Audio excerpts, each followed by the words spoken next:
Authorities in Dallas, Texas have ordered power washing of the apartment complex where Thomas Eric Duncan, the first Ebola patient diagnosed in the United States, stayed last month before he became sick. Officials are investigating the circumstances surrounding Duncan's infection. We only know that he apparently arrived here, I believe, on the 20th in the United States, and his symptoms did not begin until about the 24th. Duncan is in isolation at Texas Health Presbyterian Hospital in Dallas. When he was first rushed to an emergency room, he was diagnosed with a mild fever and returned home, only to return seriously ill a few days later. He was hospitalized after testing positive for Ebola. Duncan's nephew, Joe Weeks, who lives in North Carolina, told reporters Thursday that his uncle remains in serious condition. He was here to see his son. He came for his graduation. Unfortunately, he missed the graduation, so he hasn't seen his son yet. Health authorities want to interview about 100 people who may have been in contact with Duncan. The news has sparked fear among parents with children in local schools.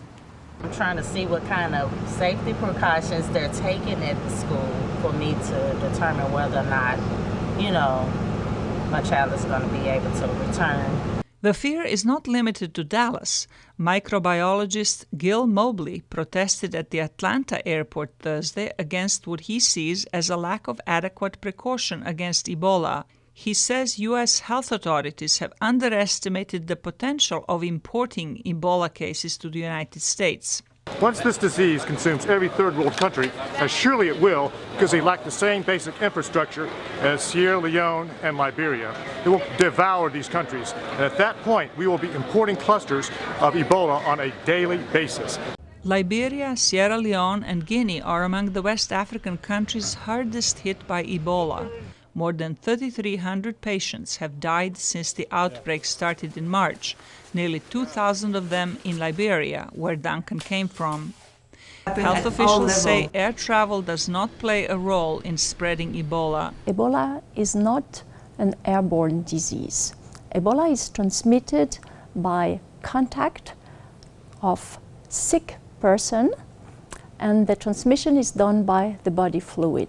The Obama administration is sending 3,000 troops to Liberia to help contain the disease. Liberian President Ellen Johnson Sirleaf said her government will investigate whether Duncan knew that he might have been in contact with a sick person before traveling to the United States. Zlatica Hoke, VOA News, Washington.